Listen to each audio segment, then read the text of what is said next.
ជាព្រៃខ្មែរទុំលៀងទុំ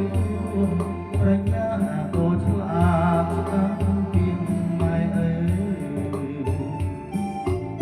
ថ្ងៃនេះបុណ្យចូលឆ្នាំថ្មី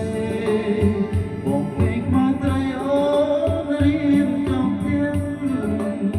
បោករៀនទេវតាដាក់ការបាត់ពេញតាមឈ្មោះរុំរៀងទូម្ដាយទៅពូនភ្នំខ្លាញ់រួចអូនដឹងបាត់ដកទឹកត្រង់ព្រះជួនងាកលេខបងញញឹមតែត្រង់អូនខ្លាយតែឈ្មោះតែងក៏ដូចកំឡៃ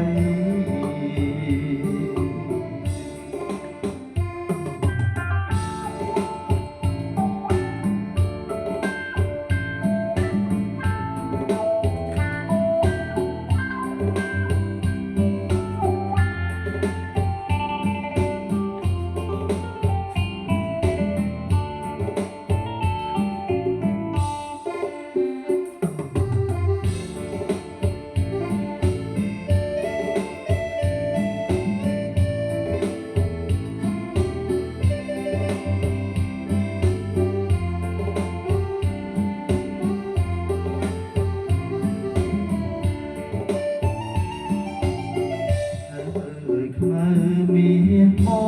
ងឬឈ្មោះនោះឡងគេថាអូនថ្មើតែតាមការពិតតែតមកថៃតែម្ដាយត្រីថ្លៃហើយថ្មីពីកូន